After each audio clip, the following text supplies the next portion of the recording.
Praise the lord. యేసుక్రీస్తు నామములో మీ అందరికీ శుభాభివందనాలు.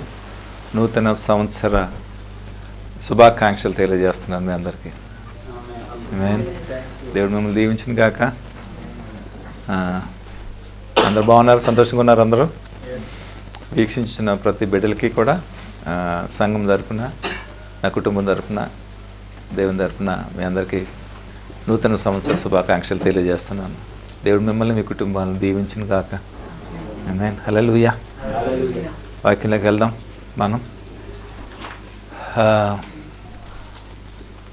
మనం ఒక పని చేద్దామని వాళ్ళు చేతులు ఎత్తండి. చెప్పిన తర్వాత కూడా మళ్ళీ ఎత్తాలి. ఓకేనా? అది గట్స్ అంటే. దేవుడు మనలందరినీ ప్రేమించి ఆయుష్, ఆరోగ్యం ఇచ్చి ఇంకొక సంవత్సరాన్ని దయాకిరీటంగా మనకి ఇచ్చాడు. మనకి, మన బిడ్డలకి, మన కుటుంబాలకి, మన సంఘానికి, అందరికి ఇచ్చాడు కదా. ఓకేనా? దేవుడు చేయాల్సిన అన్నీ కూడా చేసుకుంటూనే వెళ్తున్నాడు మన జీవితంలో. కాదని ఎవరని చెప్పండి, అన్నీ చేసుకెళ్తున్నాడు కదా. మనం చేస్తున్నామా? చేయట్లేదు. ఇది వాస్తవం, అంతే కదా. మనం ఏం చేయట్లేదు, కానీ చెయ్యాలి. చేద్దామంటారు వద్దంటారా? చేద్దామన్న వాళ్ళు చూపించండి. ఓకే, నువ్వు చేయవా? ఓకే, ఏం లేదు. మన హృదయాన్ని దేవుని కొరకు నూతనపరచుకోవడం, అంతకంటే కేవలం. ఇప్పుడు చర్యలు ఎట్టండి, ఎవరు చేస్తారు? ముందు ఎత్తన వాళ్ళు ఇప్పుడు ఎత్తితే నేను రికగ్నైజ్ చేయను. అందుకనే చెప్పాను, ముందు ఎత్తిన వాళ్ళు మాత్రమే, తర్వాత చెప్పిన తర్వాత ఎత్తాననుకో కుదరదు. అందుకని ఏంటంటే గోడ మీద పిల్లి అంటారు తెలుసా, అదనమాట. మాస్క్. ఒకసారి మంచి మెసేజ్ ఇచ్చాను మాస్క్ మీద. మాస్క్ తెలుసా? మాస్క్ అంటే తెలుసా? ముసుగు. ఏ ముసుగు? ఎత్తి మీద చెంగ కాదు ఈ ముసుగు. నో. ఆమేన్. హల్లెలూయా. మీ హృదయములను నూతనపరచుకొనుడి. అవుతుందా? మనతోటి అవుతుందా? ఓకే, చిన్న ప్రార్థన చేసుకొని దీని గురించి మనం డిస్కస్ చేసుకుందాం. ఓకే, కళ్ళు మూసుకుందాం. దయగల ప్రభువా, మరొకసారి మమ్మల్ని ఈ 2025 సంవత్సరంలో జ్ఞాపకం చేసుకున్నందుకు మీకు వందనాలు. మా సంఘాన్ని, సంఘ బిడ్డల్ని, మమ్మల్ని ప్రేమించి మరొక అవకాశాన్ని మాకు ఇచ్చినందుకు కృతజ్ఞతలు. ఈ సంవత్సరంలో నీకోసం ఒక ప్రత్యేకంగా జీవించే మనస్సును మా బిడ్డలందరికీ దయచేయండి. నీకోసం జీవించే కృపను మాకు దయచేయండి ప్రభా. మా బ్రతుకులు ఎలాంటివి అంటే ఎప్పుడు చూసినా నిన్ను వాడుకోవటమే, ఎప్పుడు చూసినా మా అవసరం కోసం నిన్ను వాడుకోవటమే. కానీ ఇక్కడి నుంచి అలా ఉండకూడదు ప్రభా. ఇంతవరకు మిమ్మల్ని మేము వాడుకున్నాం. ఈ సంవత్సరం నుంచి మమ్మల్ని నువ్వు వాడుకోవాలి ప్రభా. మా జీవితంలో అలాగ ట్రాన్స్ఫార్మేషన్ అవ్వాలి ప్రభా. అటు ధన్యత, పరిశుద్ధాత్మ నడిపి, జ్ఞానమును, బుద్ధి, వివేకం మాకు కలుగజేసి నడిపించండి ప్రభా. నీ పక్షంగా నిలబడి ఉంటుండగా మాతో మాట్లాడండి, మమ్మల్ని బలపరచండి నాయన. సమయాన్ని నన్ను నీ చేతికి అప్పగించుకుంటున్నాను, నన్ను బలపరచమని, మీరు వాడుకోమని యేసు నామములో ప్రార్థన స్తుతించాడు వేడుకుంటున్నాం తండ్రి. ఆమేన్. హల్లెలూయా. దేవునికి స్తోత్రం కలుగును గాక. దేవుడు అనగానే మనం ఏం చేస్తాం? అడుక్కోవటం అలవాటు మనకి. సారీ ఇలా అన్నానని ఏమనుకోకండి, అంతేనా? కావాలి నాకు అది, నాకు ఇది. నేను చెప్పింది తప్పైతే ఒకసారి చేతులు చెప్తాను. ఒకసారి తప్పేనా నేను చెప్పింది? దేవుడు అంటే ఇండికేషన్ ఏంటంటే మనం ఆయన అడుక్కోవాలి, ఆయన మనకి ఇవ్వాలి. ఇది మనకు దేవుడు అంటే తెలిసింది. అదర్వైజ్ ఇంకోటి ఏం లేదు. అడుక్కునే బుద్ధి మనలో నుంచి పోవాలి. అడుక్కునే బుద్ధి మనలో నుంచి పోవాలి అంటే ఏం చేయాలో చెప్పనా? మీ హృదయములను పరిశుభ్రం పరచుకోవాలి, నూతన పరచుకోవాలి మన హృదయాలు. అడుక్కునేవాడు ఎప్పుడు కూడా అలాగే ఉంటాడు. మానేద్దాం ఇప్పుడు అక్కడి నుంచి. మన హృదయము నూతన పరచుకోవాలి. అవుతుందా మనతోటి? ఈ సంవత్సరం నుంచి స్టాప్ ఎవ్రీ బెగ్గింగ్. ఓకే, ఇంతవరకు దేవుడు మన కోసం ఉన్నాడు. దేవుడు ఎప్పుడు మన కోసం ఉంటాడు, కాదని కాదు, మన అవసరాల నిమిత్తం కాదు. ఇప్పుడు ఇక్కడి నుంచి దేవుని కోసం మనం ఉండాలని నిర్ణయం తీసుకునే వారు ఎవరైనా ఉంటారో చేతులు ఎత్తండి. ఏది ఆశించవద్దు దేవుని దగ్గర నుంచి, ఒకటే ఆశించాలి, నీ కోసం నేను ఉండాలి. మీకు విషయం చెప్తాను చూడండి. We're like a seed. మనం ఒక విత్తనం లాంటి వారం, తెలుసా మీకు? అందుకనే ఆయన లాంటి స్వభావము లాంటి ఆయన రూపములో ఉన్నటువంటి విత్తనాలని ఈ భూమి మీద చల్లాడు ఆయన. కానీ కారు ద్రాక్ష అది కాస్తా ఉంది. అప్పుడు దేవుడు ఉంచాలా ఆ చెట్టుని? ఏం చేయొచ్చు ఆ చెట్టుని? మనం పాడతాం కదా, ఎన్నో సంవత్సరాలు నేను దాటిపోయింది. తర్వాత ఏంటి? ఫలాలు లేని వృక్షము వల్ల నేను ఎదిగిపోతాను. ఉపయోగం ఏముంది దానికి? ఫలము లేని వృక్షం ఉంచుతారా ఎవరన్నా? చెప్పండి. ఒకవేళ ఫలము లేని వృక్షంగా ఇంతవరకు ఉన్నావేమో, నువ్వు ఫలించేవాడుగా నువ్వు ఉండాలని దేవుని యొక్క ఉద్దేశం. అందుకనే నీ హృదయము నూతనపరచబడాలి ఈ సంవత్సరం నుంచి. For ever and ever and ever నిత్యము ఆయన కోసం నువ్వు చచ్చిపడాలి. ఆమేన్. Praise God. హల్లెలూయా. అది మార్పు అనేది ఇక్కడ నుంచి మనకు స్టార్ట్ అవ్వాలి. గతం అంతా వదిలేసేయండి, ఏం జరిగినా వదిలేసేయండి, దేవుడు మేము లెక్క వదిలేయండి. కానీ ఇక్కడి నుంచి ఒక తీర్మానం తీసుకో దేవుని కోసం. ప్రభా నీ కోసం నేను జీవిస్తాను. ఇంతవరకు నేను అడుక్కున్నాను, నాకు ఇచ్చావు అన్నీ, అది నాకు అలవాటైపోయిన జీవితం, నాకు ఇంకా ఆ జీవితం వద్దు. నీ కోసం నేను జీవిస్తాను, నీ కోసం నేను పనిచేస్తాను, నీ కోసం నేను నిలబడతాను, నీ రాజ్య వ్యాప్తి కోసం నేను వాడుకో, నేను నీ కోసం నిలబడతాను. అది ఎలాంటిదైనా సరే నేను పే చేస్తాను నీ కోసం. నేను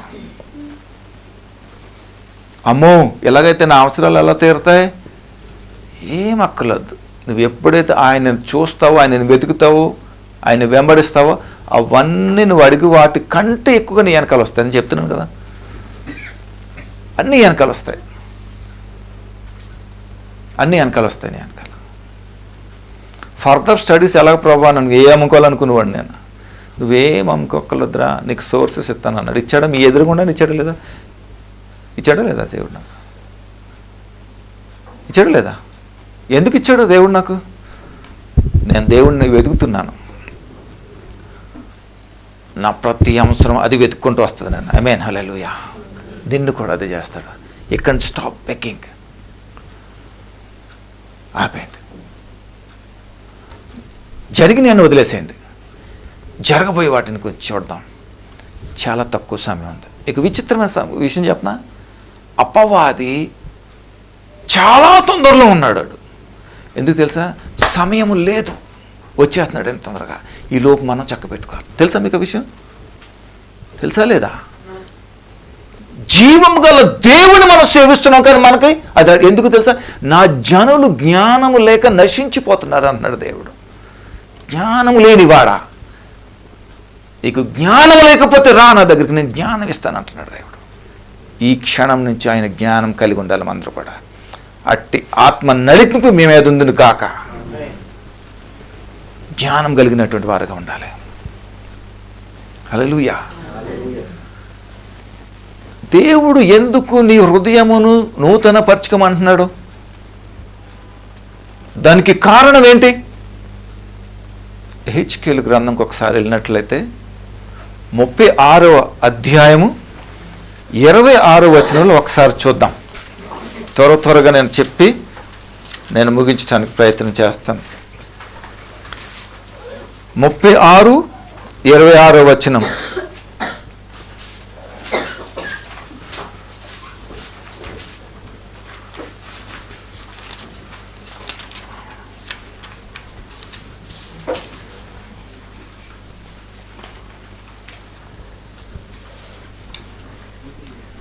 ఏముంది అక్కడ? నూతన హృదయము మీకు ఇచ్చేదను, నూతన స్వభావము మీకు కలుగజేసాడు, రాతి గుండె మీలో నుండి తీసివేసి మాంసపు గుండెను మీకు ఇచ్చేద్దాం. దేవునికి స్తోత్రం కలుగును గాక. ఈ మాట ఎందుకు అంటున్నాడు దేవుడు? ఇశ్రాయేలీలు, దేవుని యొక్క స్వజనమైనటువంటి ఇశ్రాయేలీలు ప్రజలు దేవునికి వ్యతిరేకముగా, దేవునికి ఉగ్రత తెచ్చేవారుగా, దేవునికి కోపము తెచ్చేవారుగా, దేవుని యొక్క హృదయాన్ని బాధ పెట్టేవారుగా, దుఃఖించేవారుగా చేసి వారు ఏం చేశారో తెలుసా? దేవునికి వ్యతిరేకమైనటువంటి అపవిత్ర కార్యములు జరిగించి వినాశనానికి గురైనటువంటి వారిని దేవుడు మరలా పిలిచేమంటున్నాడు తెలుసా? మీ హృదయమును ఏం చేస్తానంటున్నాడు? నూతన పరుస్తానని అంటున్నాడు. ఇది పరిశుద్ధాత్మ దేవుడు ఎహెజ్కేలు ప్రవక్త ద్వారా ఇశ్రాయేలీయుల యొక్క దేవుడైనటువంటి స్వజనులైనటువంటి ఇశ్రాయేలులకు రాయిపిస్తున్నాడు. దేవుడు మీకు తిరిగి నూతన స్వభావాన్ని నీకు ఇస్తానని అంటున్నాడు. ఆమేన్, హల్లెలూయా. ఇక్కడ ఒక్కసారి మనం గమనించినట్లయితే సంఘానికి వచ్చిన ప్రతి వారు కూడా ఎలాంటి పరిస్థితులు ఉంటారో తెలుసా? సరి అయినటువంటి పద్ధతి, సరి అయినటువంటి విధానం, సరి అయినటువంటి అవగాహన లేనటువంటి పరిస్థితుల్లో అజ్ఞానముతో నుండినటువంటి అనేక మంది సంఘంలోకి వచ్చి వెళ్తూ ఉంటారు. కానీ వారి వల్ల ఎలాంటి ప్రయోజనము ఎవరికి కూడా ఉండదు. అంత మాత్రం కూడా వారికి కూడా ఎలాంటి ఉపయోగకరం ఉండదు. ఇది బహు దయనీయమైనటువంటి పరిస్థితి. అందుకనే జ్ఞానము కావాలి. మనకి జ్ఞానం కావాలంటే ఏం చేయాలి తెలుసా? వాక్యం చదవాలి. ఆమేన్.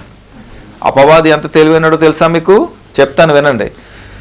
మనం ఎప్పుడైతే వాక్యం చదువుతామో, ఎప్పుడైతే వాక్యాన్ని మనం ధ్యానిస్తామో, ఎప్పుడైతే వాక్యాన్ని మనం ఆత్మలో పెట్టుకుంటామో, ఈ వాక్యం ఏం చేస్తుందో తెలుసా? సమస్త దుర్నీతి నుంచి విడిపించి, ప్రతి దుష్టత్వం నుంచి విడిపించి, ప్రతి అపవిత్రత నుంచి విడిపించి, ఆయన మహిమైశ్వర్యాన్ని, ఆయన యొక్క రెవల్యూషన్లో మనం ప్రత్యక్షతలు మనం చూపించి ఎల్లప్పుడూ ఎల్లకాలము దేవునితో నడిపించేలాగా చేస్తుంది ఈ వాక్యం. పైగా ఈ వాక్యం మనకి జ్ఞానం ఇస్తుంది.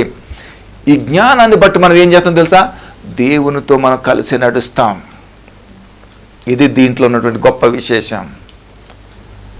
కానీ అపవాది ఏం చేస్తాడో తెలుసా? ఆ వాక్యాన్ని నీకు దూరం చేస్తాడు.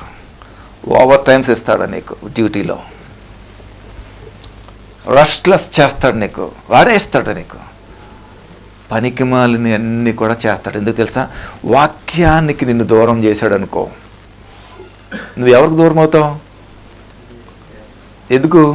వాక్యమే దేవుడు కాబట్టి. అర్థమవుతుందా? ఇశ్రాయేలీలకు వచ్చిన గతే అలాంటి స్థితి పడింది. సజీవుడైనటువంటి యేసు ప్రభుని, తండ్రిని విడిచిపెట్టి వారు ఏం చేశారో తెలుసా? చేయకూడనటువంటి విషయాలు వాళ్ళు చేశారు. ఒకసారి దాని పై వచ్చిన ఒకసారి మనం చూసినట్లయితే 25, మీ అపవిత్రత యావత్తు పోనట్లు నేను మీ మీద శుద్ధ జలము చల్లుదును. తర్వాత ఏమన్నటువంటి? మీ విగ్రహముల వలన మీకు కలిగిన అపవిత్రత అంతయు దేనివల్ల వచ్చింది? విగ్రహముల వలన. ఈ విగ్రహము అంటే జ్ఞాపకం పెట్టుకోండి, దేవుడు ఇశ్రాయేలీయుల దేవుని యొక్క సొంత జనమైనటువంటి ఇశ్రాయేలు ప్రజల నిమిత్తమే మాట్లాడుతున్నాడు. మీ విగ్రహముల నిమిత్తమని తప్ప బయట ఉన్న వ్యక్తుల గురించి మాట్లాడట్లేదు దేవుడు. మరొకసారి చెప్తున్నాను మీకు, ఇశ్రాయేలీల దేవుడైనటువంటి తన స్వజనమైనటువంటి ఇశ్రాయేలీలు ప్రజలు వారు ఎక్కడ తిరిగారు? అన్య దేవతల తట్టు, ఆ విగ్రహముల తట్టు తిరిగారు. కాబట్టి వారి నిమిత్తమే మాట్లాడుతున్నాడు తప్ప మిగతా వారి గురించి దేవుడు మాట్లాడట్లేదు. నా పిల్లలు వెళ్ళిపోయారంటే ఎదరికి నేనేం చేస్తాను? తిరిగి తెచ్చుకుంటానా లేదా? దేవుడు అదే చేస్తున్నాడు ఇక్కడ. మీ అపవిత్రతను బట్టి మీరు ఎంచుకున్న, మీరు ఏర్పరచుకున్న విగ్రహములను బట్టి విడిచిపెట్టరండి. దాన్ని బట్టి మీరేమయ్యారు? అపవిత్రత పాలయ్యారు. మీరు రండి, మళ్ళీ మీకేం చేస్తాను? నూతన హృదయాన్ని మీకు కలుగు చేస్తాను. రాతి గుండెను ఏం చేస్తాను? మాంసపు గుండెగా నేను మారుస్తానని అంటున్నాడు. శుద్ధ జలము మీ మీద చల్లుతాను. శుద్ధ జలం అంటే అభిషేకించబడినటువంటి నీరు, లేకపోతే రక్తం, కొన్ని బలుల నిమిత్తం రక్తం చెందించడం బట్టి తిరిగి ఏం చేస్తాను? మిమ్మల్ని అపవిత్రత నుంచి మిమ్మల్ని తిరిగి పవిత్రులుగా నేను చేస్తానని అంటున్నాడు. దేవునికి స్తోత్రం కలుగును గాక. హల్లెలూయా. ఇశ్రాయేలీయులకు పట్టిన దుస్థితి అది. తన ప్రజల్ని వదులుకోలేడు కదా దేవుడు. ఆమేన్, హల్లెలూయా. కానీ ఏమంటున్నాడు దేవుడు? మీ ప్రతి అపవిత్రాన్ని విడిచిపెట్టరండి, నేను మళ్ళీ నీకు నూతన హృదయాన్ని కలుగజేస్తానన్నాడు. ప్లీజ్ అలా చూడండి ఒకసారి. హృదయము అనేది చాలా ప్రాముఖ్యమైనటువంటి విశేషమైనటువంటి అంశము మన దీంట్లో. అర్థమవుతుందా? చాలాసార్లు చెప్పాను, మనస్సు ఏం చేస్తుంది తెలుసా? నీ పవిత్ర జీవితాన్ని బట్టి, నీ యొక్క నీతి గల జీవితాన్ని బట్టి ఈ మనస్సు ఏదైనా దాని తలంపులోకి వచ్చినప్పుడు అక్కడ డిటెక్ట్ చేస్తుంది, అది మంచిదా చెడ్డదా అనేది. మంచిది అనుకో, అది రిసీవ్ చేసుకుంటుంది. చెడ్డదైతే అక్కడి నుంచి అది అర్థమవుతుందా? మీకు అంతా అనుభవం లేదా? అలా జరుగుతుందా లేదా? ఉంటుందా లేదా? అలా చేస్తుంది అక్కడ. అది తీసుకున్నది ఎక్కడ స్టోరీ అవుతుందో తెలుసా? నీ హృదయంలో చేస్తుంది. ఎప్పుడైతే నీ హృదయంలో అది స్టోర్ అయిందో, పరిశుద్ధాత్మ సహాయం ద్వారా నీ హృదయంలో చొచ్చుకున్నదంతా ఏం చేస్తుంది తెలుసా?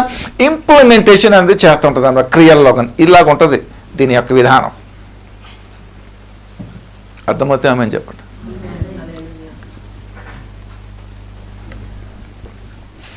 ఆమేన్. అందుకనే ఆ విధంగా ఉండాలంటే ఏం చేయాలో తెలుసా? దేవునిలో నువ్వు భాగస్థుడిగా నువ్వు ఉండాలి, దేవునితో కలిసి నువ్వు ఉండాలి. అప్పుడు నీకు ఈ ఆలోచనలు, తలంపులు అన్నీ కూడా ఎలా ఉంటాయో తెలుసా? పవిత్రమైనవి వస్తాయి. ఒకవేళ అలా లేవనుకోండి, లేనిపోని అన్నీ వస్తాయి. ఇంట్లో అల్లరి చేస్తారు, విపరీతమైనటువంటి పరిస్థితులకి అది దారితీస్తూ ఉంటుంది అన్నమాట. అందుకనే మీ హృదయం ఏం చేయాలి? నూతన పరచుకోండి. తిరిగి రమ్మంటున్నాడు ఇశ్రాయేలీయులను, తిరిగి నా దగ్గరికి రా, మీ విగ్రహములు విడిచిపెట్టు, మీ అపవిత్రత విడిచిపెట్టు, తిరిగి నేను వాటిని శుభ్రపరుస్తానని అంటున్నాడు. ఆమేన్, హల్లెలూయా. దేవుని స్తోత్రం కలుగును గాక. నీవు నీతిమంతుడు అయితే నీ ప్రతి ఆలోచన, నీ ప్రతి పని అన్నీ కూడా ఎలా ఉంటాయి? శ్రేష్టంగా ఉంటాయి, దేవునికి ఇష్టలుగా ఉంటాయి, అనేక మంది ఆశీర్వాదకరంగా ఉంటుంది, నీకు ఆశీర్వాదకరంగా మేలుకరంగా ఉంటుంది. దేవునికి స్తోత్రం కలుగును గాక. హల్లెలూయా. దేవునికి మహిమ కలుగును గాక. చూడండి ఇక్కడ ఏమన్నాడు 26లో, నూతన హృదయము మీకు ఇచ్చేదను, నూతన స్వభావము మీకు కలుగజేసేదను. రాతి గుండె మీలో నుంచి తీసివేసి ఏమంటున్నాడు? మాంసపు ఇస్తానని అంటున్నాడు. దేవునికి స్తోత్రం కలుగును గాక. హల్లెలూయా. ఆమేన్. ఎందుకు చెప్తున్నాడు ఇశ్రాయేలుకి? వారు దేవుని విడిచిపెట్టి వారు వెనక్కి వెళ్ళిపోయారు. దేవుని ఎదురుకుండా అపవిత్ర కార్యాలు జరిగించారు వారు. అందుని బట్టే వారు వెనక్కి వెళ్ళిపోయారు. దేవుడు ఎప్పుడు కూడా చూడండి, దేవుని బిడ్డలైనటువంటి వారిని శిక్షిస్తాడు తప్ప దేవుని బిడ్డలు కాని వారిని ఎప్పుడు కూడా శిక్షించలేదు. ఈ గ్రంథంలో చూడండి, ఎక్కడ చూసినా సరే ఎప్పుడు కూడా దేవుని కాని వారిని, అన్యజనులను ఎప్పుడు కూడా దేవుడు శిక్షించలేదు. వారిని ఏ రకంగా కూడా, ఏ మాట కూడా వారికి సంబోధించలేనట్లుగా మనం ఇక్కడ చూస్తాం. ఎందుకంటే దేవుడు లోకాన్ని ప్రేమించాడు, తన ప్రజలను మాత్రమే ఆయన గద్దించి అన్ని శిక్షించాడు తప్ప వేరే వాళ్ళని కూడా ఆయన రికగ్నైజ్ చేయలేదు. ఇక్కడ దీన్ని చాలా అపార్థంగా చేసుకుంటాం మనం అందరం కూడా. అది కరెక్ట్ కాదు. దేవునికి స్తోత్రం కలుగును గాక. హల్లెలూయా. తర్వాత చూడండి తర్వాత ఏమన్నాడు చూడండి. మీకు రాతి గుండెలు ఇచ్చిన తర్వాత ఆయన ఏమంటున్నాడు చూద్దాం ఒకసారి. హృదయం మీకు ఇచ్చేది, నూతన స్వభావము మీకు కలుగజేసేదను, రాతి గుండె మీలో నుండి తీసివేసి మాంసపు గుండె ఇచ్చేదను. చూడండి ఇక్కడ అన్ని కూడా చూడండి. నా ఆత్మ మీ యందు ఉంచి నా కట్టడలను అనుసరించి వారిని గాను నా విధుల గైకొని వారిని గాను మిమ్మును చేసేదను. నేను మీ పితరులకిచ్చిన దేశంలో మీరు నివసించెదరు. నేను మీ పితరులకు ఇచ్చిన దేశంలో నివసించేద్దరు. మీరు నా జనులై యుందురు, నేను మీ దేవుడినై యుందును. మీ సకలమైన అపవిత్రతను పోగొట్టి నేను మిమ్మల్ని రక్షింతును. మీకు కరువు రానియక ధాన్యమునకు ఆజ్ఞ ఇచ్చి అభివృద్ధి పరచుదను. అన్యజనులలో కరువును గూర్చి నింద మీరిక నొందక ఎందునట్లు చెట్ల ఫలములను భూమి పంటను నేను విస్తరింపచేసేదను. అప్పుడు మీరు మీ ప్రవర్తనను మీరు చేసిన దుష్క్రియలను మనస్సునకు తెచ్చుకొని మీ దోషములను బట్టి హేయ క్రియలను బట్టి మిమ్మల్ని మీరు అసహ్యించుకొందురు. మీ నిమిత్తం నేను ఇలాగ చేయుట లేదని తెలుసుకొనిడి. ఇదే ప్రభువైన యెహోవా వాక్కు. చూసారా ఏమన్నాడు ఇక్కడ? దేవుడికి ఎప్పుడైతే వ్యతిరేకంగా మనం తిరిగామో మనకి రావాల్సిన ప్రతి విధమైనటువంటి ఆశీర్వాదము, ప్రతి విధమైనటువంటి అభాగ్యం అంతా కూడా మనం ఏమైపోయాం? కోల్పోతే ఏమవుతుంది? వాడికి మనకి ఎటువంటి తేడా లేదు. That God is a special. నేను నమ్ముతాను, అలా మీరు నమ్ముతారు లేదు నాకు తెలియదు. ఆమేన్, హల్లెలూయా. ఒక కలెక్టర్ ఉన్నాడు అనుకో, నాకు పిల్లలు స్పెషలా కదా? అవునా కదా? చెప్పండి, అవునా? మీరు ఎంతమంది అయితే దేవుని బిడ్డలు అనిపించుకుంటారో we are the special in Christ. ఆమేన్, హల్లెలూయా. ఆమేన్. దేవుడు అదే చెప్తున్నాడు. ఏదైతే మీరు విడిచిపెట్టారో, ఏదైతే మీరు కోల్పోయారో, ఏదైతే మేము దగ్గర లాక్కున్నారో, ఏదైతే మీరు విడిచిపెట్టుకున్నారో, దోచబడిందో అంత కూడా తిరిగి నేను ఇస్తాడు. ఏమన్నాడు? ధాన్యానికి ఏం చేస్తాడంట? దేవుడు ఆజ్ఞ ఇస్తాడట. చూసారా? ప్రతి విషయంలోనూ కూడా దేవుడు తిరిగి మనల్ని సమకూర్చడానికి ఆయన ఇష్టపడుతున్నాడు. ఇది ఇశ్రాయేలీల ప్రజల యొక్క అవిధేయతను బట్టి, వారి యొక్క అపవిత్రతను బట్టి దేవుడు ఈ విధంగా మాట్లాడుతూ ఉన్నాడు. దేవుని బిడ్డలారా, ఏ సంగమా, నీలో ఏ అపవిత్రత ఉంది? దేవునికి వ్యతిరేకంగా ఏం చేసినా, దేవునికి వ్యతిరేకంగా ఆయాసకరంగా నువ్వు ఏం చేసినా, ఆయనకు ఉగ్రత రప్పించే పనులు కానీ చేసినా, దేవుడు నీకు ఒక అవకాశం ఇస్తున్నాడు. ఈ సమయంలో ఇశ్రాయేలీయుల జీవితంలో జరిగిన ఆ తీరును బట్టి మీకు ఒక అవకాశం ఇస్తున్నాడు.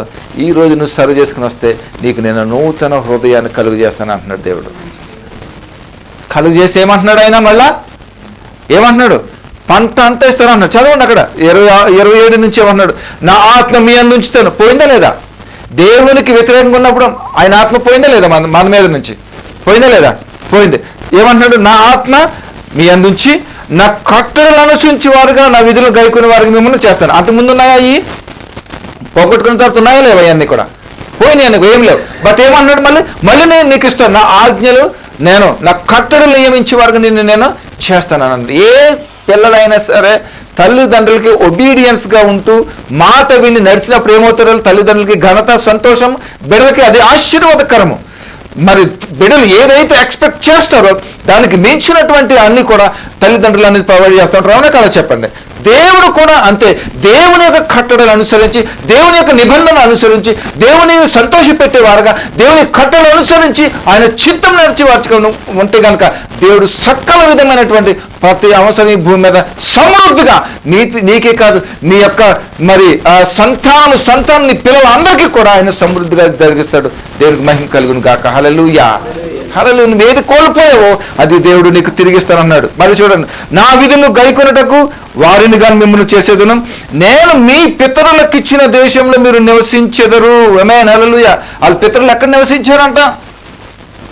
పాలు తేనెలు ప్రవహించే దేశంలో వారు నివసించారంట. తిరిగి అన్నాడు, మీ పితరులు నివసించిన దేశం తిరిగి మీకు మళ్ళా ఇస్తాను అంటున్నాడు దేవుడు. తిరిగి మీకు పాలు తేనెలు ప్రవహించే దేశాన్ని మీకు ఇస్తానని అంటున్నాడు. ఎప్పుడు ఇస్తానన్నాడు?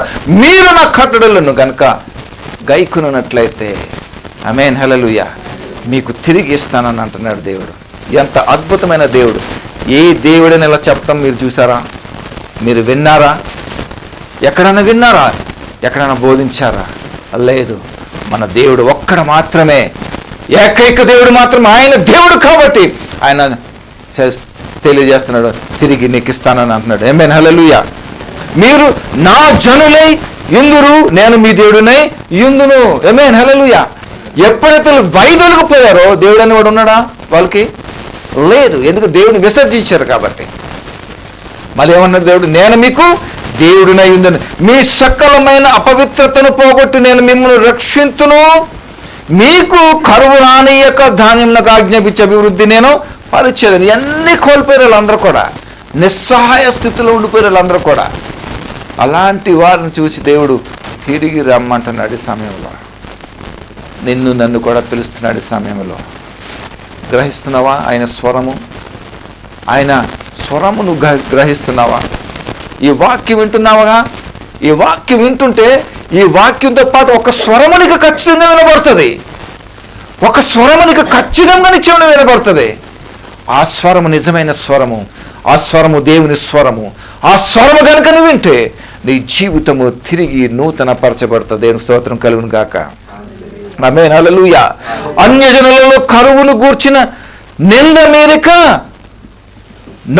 నొందకుండినట్లు చెట్ల ఫలములు భూ పంటను నేను విస్తారంగా నేను కలుగు చేసేస్తాను. అప్పుడు మీరు మీ దుష్ప్రవర్తనను చూసి మీరు ఏం చేస్తారు? మీ జీవితాన్ని బట్టి మీరు అసలు చూడండి, ఎప్పుడైనా సరే చూడండి, రిపెంటెన్స్ అనేది వచ్చినప్పుడు ఏం కనిపిస్తుంది మనకి? చెప్పండి ఎవరన్నా. మీకు రిపెంటెన్స్ అనేది వచ్చిన తర్వాత మీకు ఏం కనిపిస్తుంది? చెప్పండి అయ్యా. మీకు రిపెంటెన్స్, పశ్చాత్తాపం మీకు ఏం తెలియజేస్తుంది? ఏం తెలియజేస్తుంది అంటే, ప్రభువా నేను అభాగ్యుడను, యోగ్యుని కాదు. నేను ఇప్పుడే చెప్తున్నాను, నేను యోగ్యుని కాదు. ఎందుకంటే నా అపవిత్రతను జ్ఞాపకం చేసుకున్నప్పుడు, నేను పశ్చాత్తాపం కలిగినప్పుడు, నాకు పశ్చాత్తాపము ద్వారా నాకు రక్షణ ఇచ్చి నన్ను ఇక్కడ శ్రేష్టంగా నిలబెట్టుకున్నప్పుడు, ఆయన నిలుచున్న స్థలంలో నన్ను నిలబెట్టుకున్నందుకు నేను అర్హుణ్ణి కాదు. ఈ వాక్యాన్ని బోధించే విధానంలో మరి నేను అర్హుణ్ణి కాదు. ఎందుకంటే నా past life is not good. దరిద్రమైన జీవితం నా జీవితం, బేకార్ జీవితం నా జీవితం. దాన్ని జ్ఞాపకం చేసుకుంటే నేను ఇక్కడ అర్హుణ్ణి కాదు అని నేను చెప్పగలుగుతాను. ఇక్కడ అది పశ్చాత్తాపం చేసే పని. ఇంచుమించు మ్యాక్సిమం పశ్చాత్తాపం అనేది గుర్తు చేస్తూనే ఉంటుంది. అప్పుడే మనకు మేలు. ఎంతమందికి ఉంది ఈ అనుభవం మీ జీవితంలో? నిన్ను నువ్వు గుర్తించే అనుభవం నీకుందా? ఒకసారి ఆలోచించు. పశ్చాత్తాపము చాలా ప్రధానమైనటువంటి పాత్ర అన్ని జీవితంలో, విశ్వాస జీవితంలో మనకు కలుగు చేస్తుంది. దేవునికి స్తోత్రం కలుగును గాక. హల్లెలూయా. ప్రియ సహోదరుడా, సహోదరి, నీ జీవితంలో ఏ అడ్డంకులు ఉన్నప్పటికీ కూడా ఇక్కడ నుంచి నీ జీవితం మార్చుకుంటావని, నీ హృదయమును మార్చుకుంటావని దేవుడు ఆశపడుతున్నాడు. అవకాశం ఇస్తే కనుక చాలా బాగుంటుంది. ఎవరికి బాగుంటుంది? దేవుడికా? పరలోక రాజ్యానికి బాగుంటుందా? ఆయన దూతలు బాగుంటుందా? ఎవరికి బాగుంటుంది? మరి నీకు బాగుంటుంది. నీతో పాటు అనేక మందికి బాగుంటుంది. అది కోరుతున్నాడు దేవుడు. దేవునికి స్తోత్రం కలుగును గాక. I professor in the name of Jesus Christ. 24 సంవత్సరాల వరకు నువ్వు ఏదైతే కోల్పోయావో, ఏ అతిక్రమాన్ని బట్టి, ఏ దేవునికి నీకున్న అడ్డు బట్టి ఏదైతే కోల్పోయావో, తిరిగి రెండింతలుగా దేవుడు నీకు ఇవ్వబోతున్నాడు అని కూడా యేసు నామములో ప్రకటిస్తున్నాను. యేసు నామములో నువ్వు ఏదైతే లూజ్ అయ్యావో, everything will be restored and double portion of anointing in the name of Jesus Christ. హల్లెలూయా. ఆమేన్, హల్లెలూయా. మార్చుకుంటావా నీ హృదయాన్ని? అతను మంచి సందేశం దేవుడు మనకి ఇస్తున్నాడు. నీ హృదయాన్ని మార్చుకో, నేను తిరిగి నీకు ఇస్తాను. మళ్ళీ నువ్వు ఏమి కోల్పోయినా సరే నేను తిరిగి నీకు ఇస్తానని అంటున్నాడు. దేవునికి స్తోత్రం కలుగును గాక. ఒకసారి రోమిలకు రాసిన పత్రిక ఒకసారి వెళ్దాం అందరూ కలిసి. రోమిలకు రాసిన పత్రిక 12వ అధ్యాయము 2వ వచనం. రోమిలకు రాసిన పత్రిక 12వ అధ్యాయము 2వ వచనం. మీరు ఈ లోకమును అనుసరింపక ఉత్తమమును అనుకూలమును సంపూర్ణమునై ఉన్న దేవుని చిత్తమేదో పరీక్షించి తెలుసుకున్నట్లు మీ మనస్సు మారి నూతన మగుట వలన రూపాంతరము పొందుడి. మొదటి వచనం ఒకసారి చూడండి. కాబట్టి సహోదరులారా, పరిశుద్ధమును దేవునికి అనుకూలమైన సజీవ యాగముగా మీ శరీరములను ఆయనకు సమర్పించుకొనుడని దేవుని వాత్సల్యతను బట్టి మిమ్మును నేను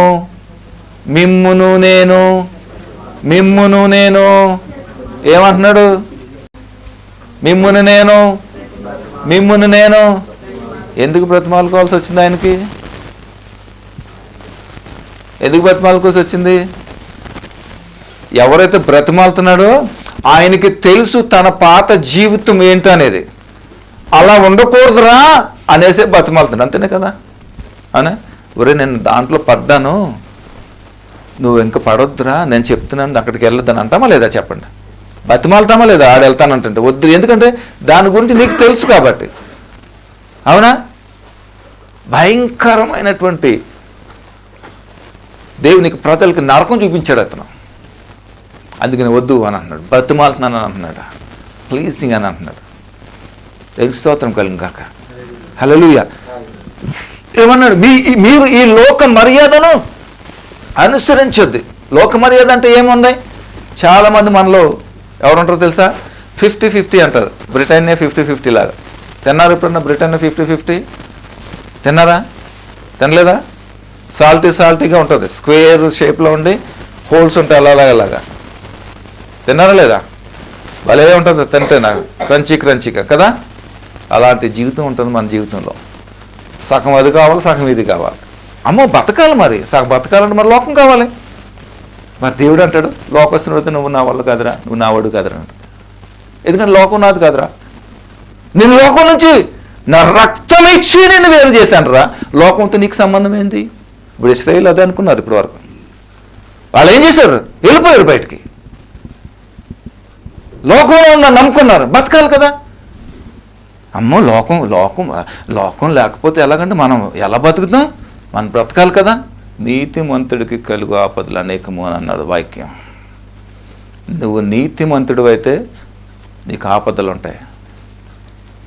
నీకు ఆపదలు లేవంటే నీతిమంతుడు అని. నేను చెప్పేది అబద్ధమైతే కాదని చెప్పండి. క్రీస్తు రక్తంలో కడగబడిన ప్రతి బిడ్డ కూడా శ్రమ, శోధన, అపవాది ఖచ్చితంగా వాడు దాంట్లో పనిచేస్తాడు.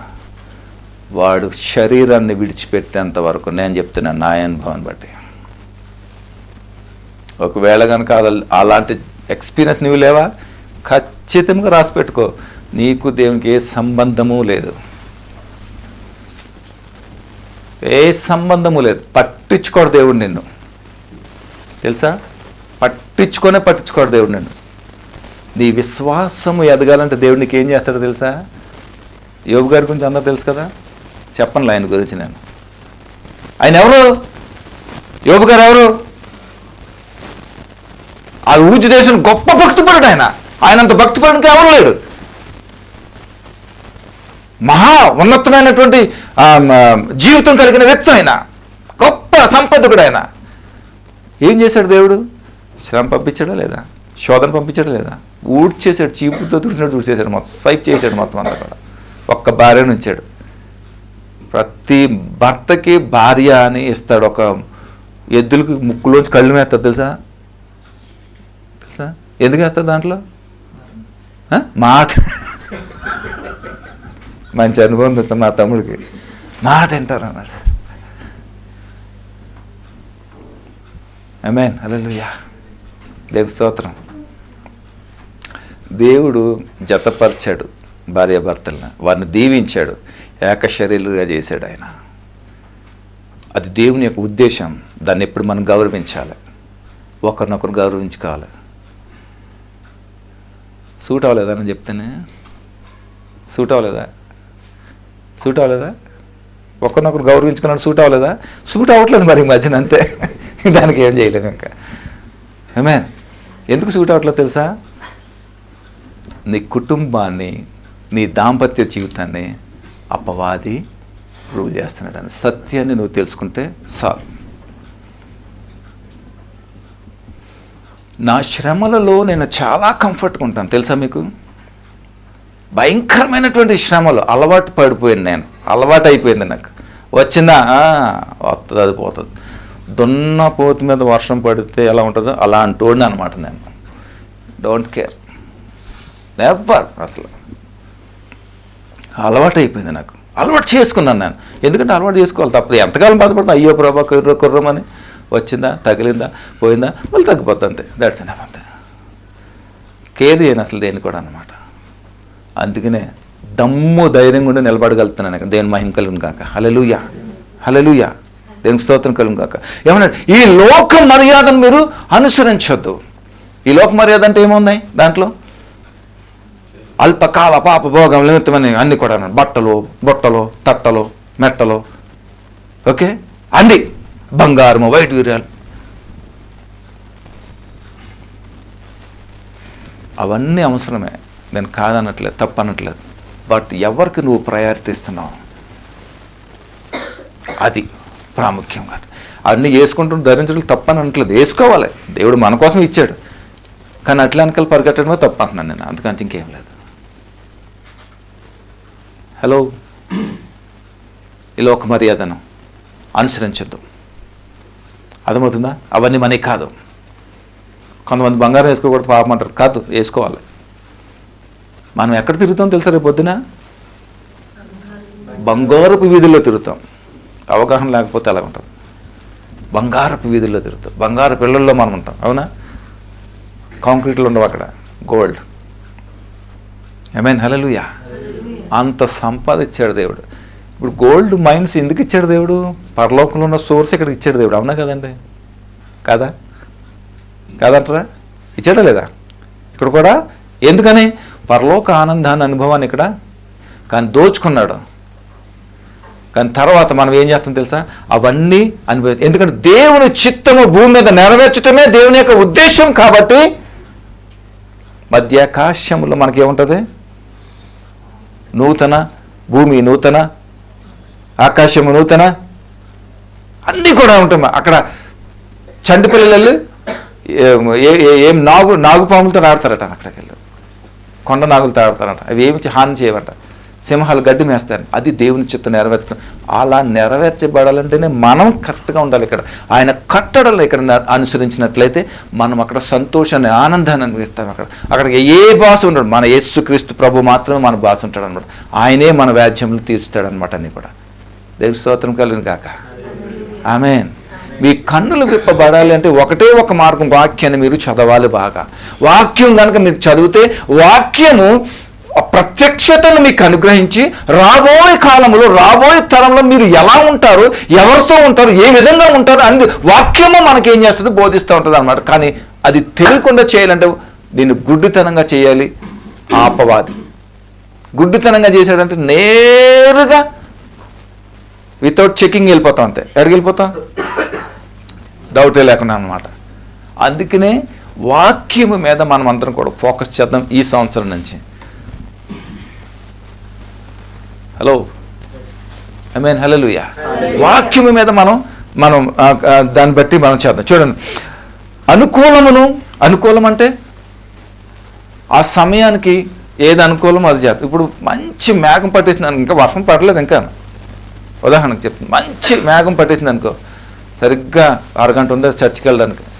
అమ్మో, తడిచిపోతాం. అనా తడిచిపోతామా? ఉన్నారా మనం అలాంటి వాళ్ళు? ఉన్నారా మన దగ్గర?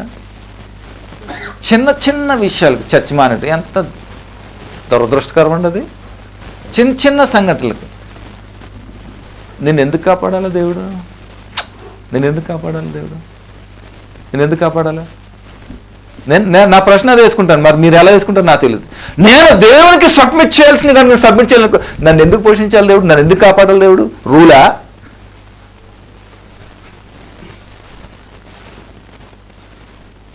నా ప్రశ్న నన్ను బాగు చేస్తుంది. నా ప్రశ్న నన్ను సరి చేస్తుంది. అందుకని ఒక ప్రశ్న ఒక జీవితాన్ని సరి చేస్తుంది. నేను నేర్చుకున్న పాఠం అది. నీకు నువ్వు ప్రశ్న కనుక నీకుంటే దేవుని సన్నిధి నుంచి ఎట్టి పరిస్థితులను కూడా వెనక్కి వెళ్ళే అవకాశమే లేదు. ఎందుకు కాపాడాలి బ్రదర్ నన్ను దేవుడు? నేను ఆయనకు అనుకూలంగా, నేను న్యాయమా కాదా చెప్పండి? ఇది ఏమండి, న్యాయమా కాదా చెప్పండి? దేవుడికి నేను అనుకూలంగా లేనప్పుడు, దేవుడికి ఇష్టడుగా నేను లేనప్పుడు, దేవుడు నన్ను పోషించి నన్ను మరి కాపాడి భద్రపరిచి నాకు అన్ని ఇచ్చినప్పుడు, నేను దేవునికి వ్యతిరేకంగా ఉన్నప్పుడు, ఈ లోక మర్యాదను అనుసరిస్తున్నప్పుడు, మరి అంత మాత్రమే కాకుండా ఈ లోకానికి అనుకూలంగా నేను లేనప్పుడు నన్ను ఎందుకు, మనల్ని ఎందుకు కాపాడాలి? నువ్వు సరిగ్గా ఆఫీస్కి వెళ్ళినప్పుడు, పని చేయనప్పుడు నీకు ఆయన జీతం ఎందుకు ఇవ్వాలి? సింపుల్ క్వశ్చన్ అన్నమాట. అవునా కదా చెప్పండి. చచ్చిపోతాం దాని గురించి, ఉద్యోగం గురించి. అవునా కదా? నేను తప్పు అనట్లేదు, నేను కూడా ఉద్యోగం చేశాను. ఉద్యోగం కోసం రాత్రిపాలు కష్టపడి ఉన్నాను. చచ్చిపోతాంలో ఎందుకు? మనం భవిష్యత్తు అది. మనం గుడ్డి వాళ్ళం కాబట్టే దానికి ఇంపార్టెన్స్ ఎక్కువ ఇస్తాం, దేవుని సన్నిధికి ఇంపార్టెన్స్ ఇవ్వం మనం. నువ్వు ఉద్యోగం చేయడానికి శక్తిని, నీకు బలమును జ్ఞానం ఇచ్చింది దేవుడే. అది గుర్తుపెట్టుకో ఈ రోజు నుంచి. అప్పుడు నీకేమవుతుందో తెలుసా? ప్రభా, ఈ ఉద్యోగం నువ్వు ఇచ్చావు కాబట్టి దీనికంటే నీకే ఎక్కువ నేను ప్రయారిటీ ఇవ్వాలి, నీ మీద నేను కాన్సన్ట్రేట్ చేయాలి ప్రభా, నిన్ను ఎక్కువ ఆరాధించాలి ప్రభా అనండి. దీనికి మించింది ఇస్తాడు దేవుడిని. ఆమేన్, హల్లెలూయా. నమ్మితే దేవుని స్తోత్రం చెప్పండి. ఆమేన్, హల్లెలూయా. కాదు చూడండి ఏమన్నాడు, మీరు ఈ లోక మర్యాదను అనుసరింపక ఉత్తమమును అనుకూలమును సంపూర్ణమై ఉన్న దేవుని చిత్తం ఏదో పరీక్షించి తెలుసుకున్నట్లు మీ మనస్సు మారి నూతన ఒకటి వలన రూపాంతరం పొంది. చూడండి ఇక్కడ ఏమన్నాడు, అనుకూలము సంపూర్ణమై ఉన్నవన్నీ కూడా ఏంటంటే దేవుని చిత్తం ఏమైనా నీతి, న్యాయము, ధర్మము, యథార్థత, పవిత్రత, ఇవన్నీ అన్నమాట. నిష్కపటంగా ఇవన్నీ కూడా అన్నమాట. ఏం చేయాలి? ఇవన్నీ కూడా మనం నెరవేర్చాలి, ఇవన్నీ కూడా మనం గైకొనాలి, ఇవన్నిటిని కూడా మనం అనుసరించేవారుగా మనం ఉండాలనే దేవుడు ఇక్కడ మరి పౌలు గారు పరిశుద్ధాత్మ ద్వారా ఈ సంఘానికి రాయిస్తున్నాడు. దేవునికి స్తోత్రం కలుగును కాక. ఇవన్నీ ఉండాలి మనకి, ఇవన్నీ మనం అనుసరించాలి. అనుసరించినప్పుడే దేవుడు మనకి మన జీవితంలో ఆయన నివాసం ఉంచడానికి ఇష్టపడతాడు. చూడండి, మ్యాక్సిమం మనం రెంటెడ్లో ఉంటాం, కొంతమంది ఓన్ హౌస్లో ఉంటాం కదా. ఇప్పుడు మనం టెనెంట్స్ కొన్నప్పుడు ఎలా పడితే ఎలా ఇంట్లో ఉంటే అలా ఉండగలుగుతామో మనం? చాలా ఇల్లు చూస్తాం కదా, బేకారుగా ఉందనుకో ఉండగలుగుతామో, దాంట్లో నచ్చలేదని వచ్చేస్తాం కదా, ఒళ్ళు బ్రతకటానికి. అవునా? మన జీవితం సరిగ్గా లేదనుకోండి, దేవునికి మనం సమయం ఇవ్వని వారుగా ఉన్నాం అనుకో, దేవుడు మనలో ఎలా ఉంటాడో చెప్పండి ఒకసారి. చెప్పండి ఒకసారి, దేవుడు మనలో ఎలా ఉంటారో చెప్పండి. మనం వెళ్తే కొంతమంది ఎలా ఉంటుందో తెలుసా, ప్రార్థన చేసుకుని వెళ్ళిపోతాం. ఎందుకు ప్రార్థన చేస్తామో తెలుసా? అమ్మో దేవుడు ఏం చేస్తాడు,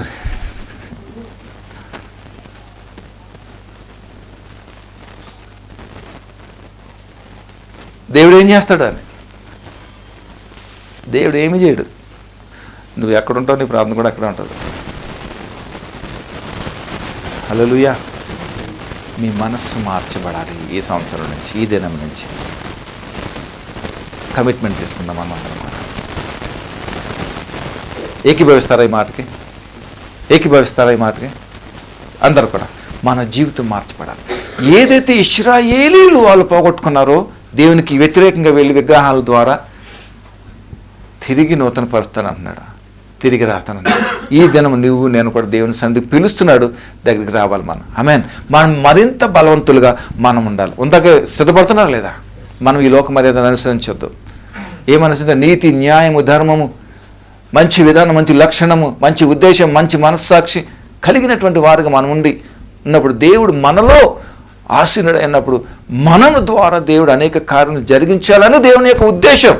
అందుకనే ఆయన చిత్తానికి మనం లోబడాలంటే ఇవన్నీ కూడా మనం నెరవేర్చబడాలనే దేవుని యొక్క ఉద్దేశమై ఉంది. అర్థమైతే దేవుని స్తోత్రం చెప్తాం. చివరికి ఒక మాట చెప్పి నేను ముగిస్తాను. ఫిలిప్స్యులకు రాసిన పత్రిక వెళ్దాం.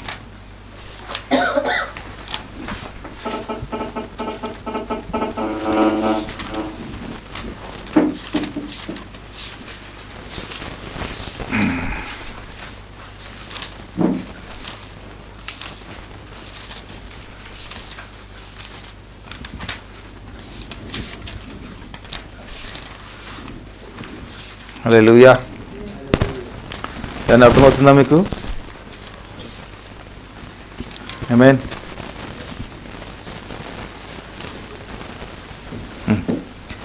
నాలుగో అధ్యాయం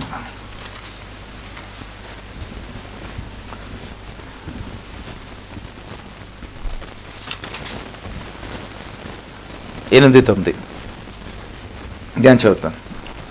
మెట్టుకు సహోదరులారా, ఏ యోగ్యత అయినను మెప్పైనను ఉండిన ఎడల, చూసారా ఏమంటున్నారు ఇక్కడ, మెట్టుకు సహోదరులారా ఏ యోగ్యత అయినను మెప్పైనను ఉండిన ఎడల, అంటే చూడండి, నీకు గనక మినిమం క్వాలిఫికేషన్, మినిమం అర్హత కనుక నీవు ఉన్నట్లయితే అని అర్థమవుతుంది. అక్కడ అర్థమవుతుందా?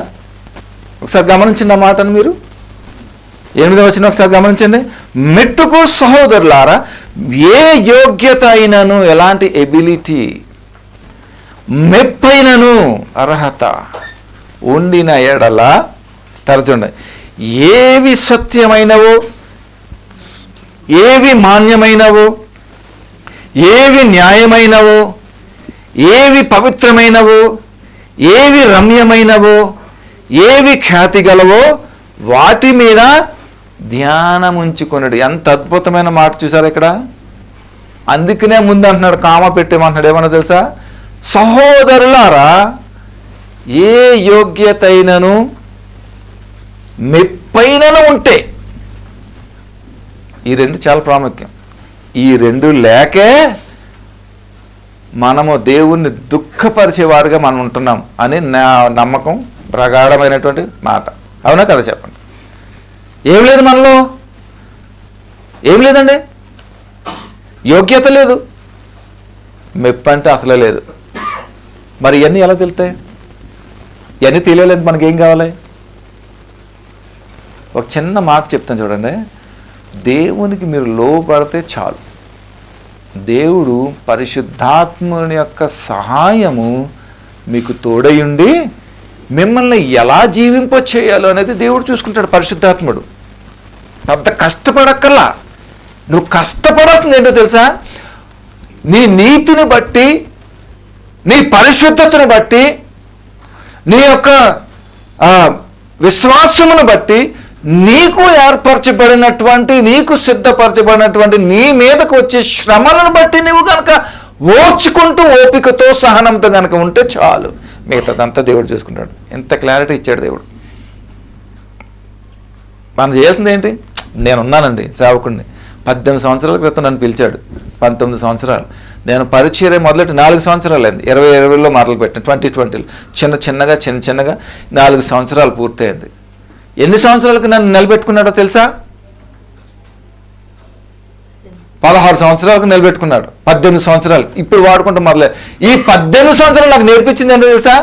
భయానకరమైనటువంటి ఒడిదుడుకుల్లో నేను ఉన్నాను. వాషింగ్ మిషన్లో వేసాడు అంతే. అసలు మళ్ళీ అటు కూడా కాదు అనమాట. అంటే నేను ఎంత అపవిత్రుని అర్థం చేసుకోండి. ఇప్పుడు బట్టలు ఉన్నాయి కదా, వాషింగ్ మిషన్లో వేస్తారు కదా, బాగా మాసిపోయినాను అనుకో, ఏం చేస్తారు మీరు? ఇంకా బాగా ఎక్కడైతే స్ట్రాంగ్ ఉంటే దాంట్లో పెడతారు కదా, అంటారు కదా, దాంట్లో ఉన్నదాంట్లో ఎక్కువ వేస్తారు. దాన్ని వదలలేదు మళ్ళీ ఏం చేస్తారు? మళ్ళీ వేస్తారు మళ్ళీ దాన్ని. అవునా? వేస్తారా లేదా? దేవుడు అలాగే ఉతికాడు నన్ను. షాబో రేవన్నట్టు అందుకనే బతికాడు. ఆ స్థితికి తీసుకొచ్చాడు దేవుడు నన్ను. నేను అసలు పరిచయం చేయడం నాకు ఇష్టం ఉండదు అసలు. కానీ నన్ను అలా తయారు చేయడానికి 18 సంవత్సరాలు పట్టింది, 19 సంవత్సరాలు పట్టింది ఈ స్థితికి నన్ను రావడానికి. అందుకనే యోగ్యత ఎక్కడి నుంచి వస్తుంది? ఎక్కడి నుంచి వస్తుంది? నీకు వచ్చే శ్రమలో నుంచి వస్తుంది. ఆమేన్, ఆమేన్, హల్లెలూయా. అర్హత ఎక్కడి నుంచి వస్తుంది? నీకు వచ్చే శ్రమలో నుంచి వస్తుంది. ఇవన్నీ నేను ఏం చేస్తుంది? వాష్అవుట్ చేసి మంచి షేప్ ఇస్తాను అన్నమాట. ఒక్కొక్కటి ఒక్కొక్క రకమైనటువంటి ఆయుధాలు అన్నమాట. ఇవన్నీ ఆయుధాలన్నింటినీ వేస్తాడు. ఇప్పుడు చూడండి ఒకసారి ఉదాహరణ కనుక్కున్నాం. బ్లేడు, చాకు, కత్తి, నైఫ్, డాలు పొడుచుకుని ఇవన్నీ ఆయుధాలన్నీ ఒక దాంట్లో వేసి, ఒక క్లాత్ వేసి దాంట్లో వేసేసి మొత్తం స్పిన్ చేయండి వాషింగ్ మిషన్లో పెట్టి.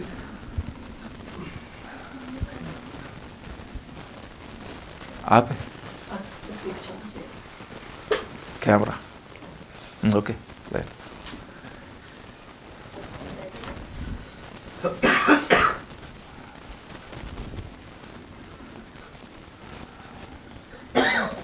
ఇంకా రాలేదా? వద్దులే, మనం ఇది చేద్దాం. ఈ చీకట్లో ఏం చేస్తున్నాడు వీడు అనుకుంటారు. వీడియో కదా.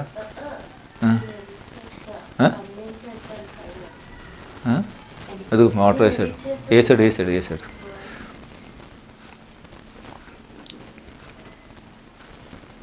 అర్థమవుతుందా మీకు ఏమన్నా?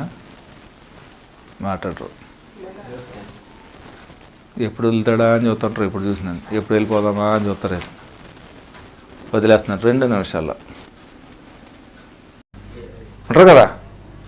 దాంట్లో ఉన్నదాంట్లో ఎక్కువ వేస్తారు. దాన్ని వదలలేదని మళ్ళీ ఏం చేస్తారు? మళ్ళీ వేస్తారు మళ్ళీ దాన్ని. అవునా? వేస్తారా లేదా? దేవుడు అలాగే ఉతికాడు నన్ను. షాబో రేవన్నట్టు అందుకనే బతికాడు. ఆ స్థితికి తీసుకొచ్చాడు దేవుడు నన్ను. నేను అసలు పరిచయం చేయడం నాకు ఇష్టం ఉండదు అసలు. కానీ నన్ను అలా తయారు చేయడానికి 18 సంవత్సరాలు పట్టింది, 19 సంవత్సరాలు పట్టింది ఈ స్థితికి నన్ను రావడానికి. అందుకనే యోగ్యత ఎక్కడి నుంచి వస్తుంది? ఎక్కడి నుంచి వస్తుంది? నీకు వచ్చే శ్రమలో నుంచి వస్తుంది. ఆమేన్, ఆమేన్, హల్లెలూయా. అర్హత ఎక్కడి నుంచి వస్తుంది? నీకు వచ్చే శ్రమలో నుంచి వస్తుంది. ఇవన్నీ నేను ఏం చేస్తుంది? వాష్అవుట్ చేసి మంచి షేప్ ఇస్తారు అన్నమాట. ఒక్కొక్కటి ఒక్కొక్క రకమైనటువంటి ఆయుధాలు అన్నమాట. ఇవన్నీ ఆయుధాలన్నింటినీ వేస్తాడు. ఇప్పుడు చూడండి ఒకసారి ఉదాహరణకు అనుకున్నాం. బ్లేడు, చాకు, కత్తి, నైఫ్, ఇవన్నీ ఎలా వస్తాయి మనకి? మెప్పు, అర్హత అన్నీ ఎలా వస్తాయి? ఎలా వస్తాయి చెప్పండి? శ్రమల ద్వారా. చెప్పండి, శ్రమల ద్వారా. ఆమేన్, హల్లెలూయా. నీకు శ్రమ ఉంటే నిన్ను చెక్కి ప్రభు కొరకు శ్రేష్టంగా చేస్తుంది, అనేక మందికి ఆశీర్వాదకరంగా చేస్తుంది నిన్ను. ఓకే, నా చిన్న బిడ్డలు 2 ఉన్నారు. పసితనం నుంచి నరకం చూశారు. వాళ్ళు సంతోషించాను. నేను గర్వించిందగింది నేనే గర్వించాను. వాళ్ళు పడే కష్టం, వాళ్ళు పడే నరకం, హాస్పిటల్స్లో ఇంతంత ఇంజెక్షన్స్, మెడికేషన్స్ తీసుకుని గర్వించింది నేనే. స్తోత్రం అనుకున్నాను అంతే. దేవుని మహిమ కనుకున్న కాక అనుకున్నాను అంతే. హల్లెలూయా. ఈరోజు చూడండి, సువర్ణము వలె దేవుడు నా బిడ్డను వాడుకుంటున్నాడు. ఎందుకు? దేవుడు ఎలా చేశాడు. నా బిడ్డ అంటే 4 సంవత్సరాలు ఒకటే వాగ్దానం వచ్చిందని, ఇప్పుడు మారింది. నా బిడ్డ స్టేటస్ మారిపోద్ది ఇప్పుడు అన్నమాట. నూరిపోసాను నా బిడ్డలకి పసితనం నుంచి. Do or die for Christ అనేది. ఇప్పుడు అడిగితే ప్రభు కోసం ఈజీగా చచ్చిపోతాను. 1 రూపీ తీసి ఇచ్చినట్టు ఇచ్చేస్తారు వాళ్ళ ప్రాణం దేవుని కోసం. ఇంకా అంతకంటే నాకేం కావాలి? దేవుని స్తోత్రం కలిగింది యొక్క సేవకుడి యొక్క బిడ్డలకి. ఆమేన్, హల్లెలూయా. వీళ్ళందరినీ అలా చచ్చిపోవాలని అనట్లేదు నేను. ఆమేన్, హల్లెలూయా. చూడండి, మనకి యోగ్యత, అర్హత కావాలంటే త్రూ శ్రమన. ఎప్పుడైతే దేవుని యొక్క శోధనలు కనుక నువ్వు అలౌ చేసి దాన్ని అనుభవించి విశ్వాసము ద్వారా, దేవుని మీద నమ్మకత్వము ద్వారా, ఓపికతో, సహనముతో కనుక నువ్వు అట్లని కనుక చేసుకొస్తే అవి నిన్ను పరీక్షించి, పరిశోధించి దేవునికి ఉత్తమమైనటువంటి వానిగా చేస్తుంది. ఈ లోకంలో శ్రేష్టమైన వాడుగా నిన్ను వాడుకునేలా చేస్తుంది. దేవునికి మహిమకరంగా ఉంటుంది, అనేక మందికి ఆశీర్వాదకరంగా ఉంటుంది. అందుకని మనం ఏం చేయాలి? ఇక్కడ నుంచి మన హృదయాన్ని మనం నూతన పరుచుకుందాం. అవి శుద్ధమేనా? ప్రార్థన చేసుకుందాం, కళ్ళు ముచ్చుకుందాం. దయగల తండ్రి, మీకే వందనాలు. ఇంతవరకు మాతో మాట్లాడినందుకు వందనాలు. ఈ నూతన సంవత్సరంలో ప్రభా మా హృదయంలో నూతన పరుచుకొని, నీ కొరకు సిద్ధపరచుకొని ప్రభా, నీ చిత్తం కొరకు మేము సిద్ధపడలాగా కృప దయచేయండి ప్రభా. ఇంతవరకు మాతో మాట్లాడిన విధానకే ఈ వందనాలు. ప్రతి మాట మా జీవితంలో, మా వెనుకడులు ఆశీర్వాదకరంగా, దీవెనకరంగా ఉన్నట్లు కృపను గణించి నడిపించండి. మహిమ పొందుకోమని మీకే మహిమగంత చెల్లిస్తుంది. యేసయ్య నామములో ప్రార్థన స్తుతించాడు వేడుకుంటున్నాం తండ్రి. ఆమేన్, ఆమేన్. God bless you all. Stay bless.